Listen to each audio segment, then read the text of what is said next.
Hello दोस्तों, मैं हूं अभिषेक और GTU के आस्क अभिषेक के इस नए वीडियो के अंदर मैं आपका स्वागत करता हूं। आज के इस वीडियो में आप लोगों के सवाल और मेरे होंगे जवाब। यहां पे अगर आपको जवाब फटाफट चाहिए होते हैं तो आप हमेशा मुझे आके ट्विटर पे फॉलो कर सकते हैं, वहां से ही मैंने ये क्वेश्चन भी पिक किए हैं। इस तरह के एपिसोड में 2 से 3 हफ्ते में एक बार कर लेता हूं, किसी संडे पे या फिर किसी और दिन। तो चलिए शुरुआत करते हैं और बात करते हैं एक एक करके सारे क्वेश्चन के साथ। पहला क्वेश्चन आ रहा है अंकुश की तरफ से। उन्होंने पूछा है कि Samsung Galaxy Z Fold 2 use करेंगे आप एज अ प्राइमरी डिवाइस। तो अभी तक मैं इतना कह सकता हूं कि मैं अपना प्राइमरी डिवाइस अब एंड्रॉइड को बना चुका हूं। फिलहाल मेरे पास है यहां पे ओप्पो का फाइन X2 Pro, जो कि इंडिया में तो नहीं मिलता है, लेकिन ये मेरा प्राइमरी डिवाइस है। जबकि सेकेंडरी डिवाइस मेरा iPhone 11 Pro है, जिससे मैं वीडियो वगैरह रिकॉर्ड करता हूं। उसको ज्यादा यूज नहीं करता हूं क्योंकि मुझे अब एंड्रॉइड को ज्यादा अच्छा लगने लगा है। एंड्रॉइड के अंदर ज्यादा फ्रीडम महसूस होने लगा है। UI एक्सपीरियंस जो है वो iOS का बेहतर है, सिक्योरिटी थोड़ा बेहतर है, लेकिन चलता है। अगर आपको पता है कि आप क्या कर रहे हैं तो आप एंड्रॉइड पे अपना काम आराम से चला सकते हैं, ऐसा मेरा मानना है। अब बात करते हैं अगले क्वेश्चन के बारे में और ये आ रहा है तुषार की तरफ से। तुषार शिंदे जी पूछते हैं सैमसंग M31s का विनर कब आएगा, गिव अवे का रिजल्ट कब आएगा। तो कल गिव अवे का रिजल्ट आने वाला है। मुझे आप इंस्टाग्राम पे आके जरूर फॉलो कर लेना, क्योंकि जो भी गिव अवे के रिजल्ट्स आते हैं उनका एक लाइव वीडियो इंस्टाग्राम पे होता है। तो कल यानी कि मंडे सैमसंग M31s का विनर जो है अनाउंस होगा शाम को 6 बजे। इसकी अनाउंसमेंट के बारे में बता दिया जाएगा। आप मुझे इंस्टाग्राम पे फॉलो कर सकते हैं। अदरवाइज गिव अवे का विनर डिक्लेयर करने के बाद हम उसे ट्विटर पे गैजेट्स यूज के आईडी पे अनाउंस करते हैं। तो अगर आपने गैजेट्स यूज या मुझे फॉलो किया हुआ है तो आपको पता चल जाएगा कि कौन है विनर। अब बात करते हैं अगले क्वेश्चन की और ये यहाँ पे आ रहा है सस्वत सेनापति की तरफ से। और ये पूछ रहे हैं कि भाई Xiaomi is not launching any new phone 20,000 के अंदर जिसमें AMOLED डिस्प्ले हो। K20 ओल्ड ही चल रहा है, तो users are demanding AMOLED display. तो भाई हाई रिफ्रेश रेट LCD हर किसी को नहीं पसंद है, AMOLED ज्यादा पसंद है। तो ऐसे में क्या होगा, Xiaomi अपना K30 लेके आने वाला है, जो कि K30 होगा K सीरीज का फोन और ये AMOLED डिस्प्ले के साथ होगा। तो K20 का अपग्रेड आने वाला है। तो अगर आपने अभी तक नहीं खरीदा है इस प्राइस रेंज में फोन और आपको AMOLED डिस्प्ले चाहिए तो उस केस में आप Realme 7 Pro को तो कंसिडर करिए, लेकिन साथ ही साथ K30 का वेट करिए, क्योंकि उसमें आपको कुछ और अच्छी चीजें देखने को मिल सकती है, फिर बेहतर सिलेक्शन आप कर पाएंगे। तो थोड़ा सा वेट कर लो। अगला क्वेश्चन है हर्ष त्रिपाठी का और बोल रहे हैं कि सैमसंग M51 के अंदर 730G आने वाला है, जबकि सैमसंग A71 के अंदर 32,000 के अंदर ऑलमोस्ट यही प्रोसेसर है। तो उस तरह से देखा जाए तो क्या M51 का कोई सेंस बनता है? अगर वो 25,000 का आ जाएगा तो कौन लेगा A71? देखो क्या होता है, सैमसंग के A सीरीज फोन जो है वो ऑफलाइन मार्केट के लिए होते हैं, M सीरीज के फोन जो है वो ऑनलाइन मार्केट के लिए होते हैं। अब ऐसा नहीं है कि आपको A सीरीज के फोन ऑनलाइन में मिलेंगे नहीं, मिल जाएंगे, लेकिन महंगे मिलेंगे, लेकिन ऑफलाइन मार्केट में उनकी बेहतर डील मिल जाएंगी। जबकि M सीरीज के फोन की डील बेहतर मिलेगी आपको ऑनलाइन में। तो यहां पे सैमसंग डुअल स्ट्रैटेजी अपनाता है, इसीलिए एक ही तरह का फोन वो लॉन्च करते हैं, ऑफलाइन में भी ऑनलाइन में भी। ऑफलाइन में वो ज्यादा में बेच लेते हैं और ऑनलाइन में वो सस्ते में बेच लेते हैं, हल्का फुल्का चेंजेस कर देते हैं। जैसे कि A71 वगैरह में नॉक सिक्योरिटी रहेगा, जबकि M51 में नॉक सिक्योरिटी नहीं रहेगा। इससे रिलेटेड एक क्वेश्चन आगे भी है। अगला क्वेश्चन यहाँ पे कृतिक का है और वो पूछ रहे हैं सर कोरियर सर्विस का क्या हुआ, गिव अवेज के विनर्स वेट कर रहे हैं। तो मैं आपको अभी रियल टाइम अपडेट दे देता हूँ। मेरे पास यहाँ पे जो डिवाइसेस रेडी हैं पिकअप के लिए, Tecno power, Honor 9X Pro track जो कि ना जो बैकबोन को स्ट्रेट रखने के लिए है, सैमसंग M21 और डुअल ड्राइव सैंडिस्क की, ये सारे डिवाइसेस जो हैं कोरियर वाले ने पिक करने हैं। मोस्ट प्रोबेबली वो कल तक पिक हो जाएंगे। तो जितने भी विनर्स हैं उनको ट्रैकिंग नंबर मिल जाएगा। ये डिवाइसेस कल तक शिप हो रहे हैं। फिर जैसे कल M31s का विनर निकाल देंगे तो उसके बाद उनको भी कनेक्ट करके वो भी डिवाइसेस शिप कर देंगे। शिप इसलिए नहीं कर पाते क्योंकि हमारी कोरियर सर्विसेज में थोड़ा दिक्कत हो गया था। DTDC का जो बंदा आता था उसने थोड़े फ़ोन इधर उधर कर दिए तो वो पहुंच नहीं पाए, तो ऐसे में थोड़ा गड़बड़ हो गया। तो we have change our courier partner, it will take some time. अब अगली खबर है यहाँ पे, अगली खबर नहीं है एक्चुअली, न्यूज़ की आदत हो गई ना। एनीवेज अगला क्वेश्चन है शिव बदुनिया का और पूछ रहे हैं कि भाई सर आप मुझे याद करते हैं या डू यू रिमेंबर मी। भाई मेरे को याद है आपका नाम, तो मैं ट्विटर पे तो इंटरेक्ट करता रहता हूँ। वैसे मुझे एक क्वेश्चन था कि मैकबुक के मैक OS को अगर बीटा में अपडेट कर लिया जाए तो उससे कोई प्रॉब्लम है? देखो बीटा सॉफ्टवेयर कभी भी अपडेट करने से पहले ये जरूर सोच लो कि अगर आपका वो प्राइमरी फोन है और आप उसको यूज करते हो या फिर अपना प्राइमरी मैकबुक या लैपटॉप पे बीटा सॉफ्टवेयर डाल रहे हो तो उसमें हमेशा बग्स रहते हैं, खासतौर से बैटरी को रिलेटेड। तो बैटरी लाइफ इफेक्ट होती है, डेटा को आपको कुछ नहीं होगा लेकिन फंक्शनिंग में आपको इफेक्ट हो सकता है, जिसकी वजह से अगर आप उस पर काम करते हो सीरियस वाला कुछ ऑफिस का या फिर कॉलेज का, तो फिर दिक्कत हो सकती है। तो मैं सजेस्ट नहीं करूंगा कि बीटा सॉफ्टवेयर पे अपडेट करो, but again you can always watch videos and find out कि क्या हो रहा है बीटा में। जब स्टेबल अपडेट आए तभी अपडेट करना सही रहता है। अगला क्वेश्चन है यहाँ पे अनुराग की तरफ से, और वो पूछ रहे हैं कि पोको M2 के बारे में आपका क्या कहना है। देखो जो पोको M2 ना, ये वाला फोन है, ये है पोको M2। अब इतना ही काफ़ी है बताने के लिए।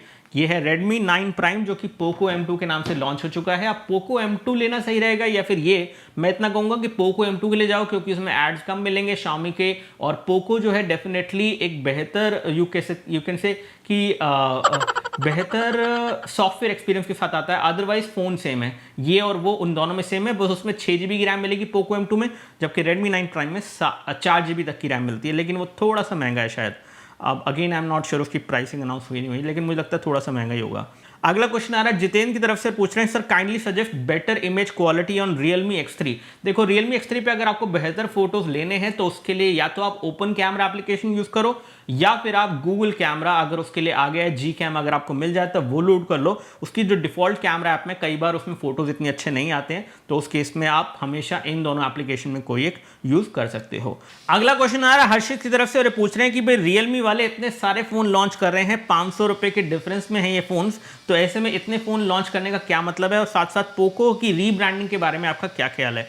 देखो होता क्या है कि मार्केट के अंदर बहुत सारे लोग होते हैं, उनकी बहुत सारी अलग अलग तरह की रिक्वायरमेंट होती है, और जितना ज़्यादा कंफ्यूजन जो है कस्टमर को क्रिएट कर दिया जाता है, उतना ज़्यादा ईजी रहता है उसको कुछ भी बेचना। तो अगर आपके पास बहुत सारे फोन्स हैं, उनमें हल्का हल्का फर्क है, तो उस केस में कहीं ना कहीं जाके वो अटक जाएगा। क्योंकि यहाँ पे इंडिया में क्या होता है, लोगों का प्राइस बजट होता है जैसे 6000, तो 6000 से वो 7000 तक तो चला जाएगा, लेकिन उससे ऊपर वो शायद ना जा पाए, तो उसके बाद वो EMI और ये सब वगैरह के फंडे आ जाते हैं। लेकिन at the end of the day अगर उसे अपनी मनपसंद का फोन चाहिए तो उसे कुछ चीज़ों पे कॉम्प्रोमाइज़ करना होगा, कुछ चीज़ों पे कॉम्प्रोमाइज़ नहीं करना होगा। तो डिपेंडिंग कि उसको क्या चाहिए, ये हर तरह का ऑप्शन उनको दे देते हैं, ताकि इनका ही कोई फोन बिके, ऐसा ना हो कि इनके ऑप्शन खत्म हो जाए और वो किसी और ब्रांड का फोन ले ले। तो सिंपल सी बात है, it is business, money money money, that is the only reason जिसकी वजह से रीब्रांडिंग होती है या फिर इतने सारे फोन लॉन्च किए जाते हैं। आजकल तो इवन सेम फोन को अलग अलग नाम से लॉन्च कर रहे हैं, चाहे वो पोको रेडमी हो, या फिर ओप्पो और वन प्लस हो,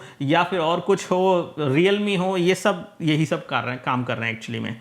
अब बात करते हैं अगले क्वेश्चन की। तो अगला क्वेश्चन आ रहा है कि रियलमी 7 सीरीज के बारे में आपका क्या ख्याल है और ये कैसा कंपटीशन देता है। देखो Realme 7 तो एक्चुअली Realme 6 ही है, कुछ भी नया नहीं है खास, तो ऐसे में Realme 7 मुझे बिल्कुल अच्छा नहीं लगा। लेकिन Realme 7 Pro इज़ इम्प्रेसिव, और उसका अनबॉक्सिंग मैं आप लोगों के लिए लेके आऊँगा। तो मैंने कोशिश की है कि डिवाइस मुझे मिल जाए, क्योंकि कंपनी वाले तो डिवाइस भेज नहीं रहे हैं, तो क्या ही कह सकते हैं। आई होप कि आपको पता होगा कि क्या हुआ था, किस वजह से ऐसा हुआ था।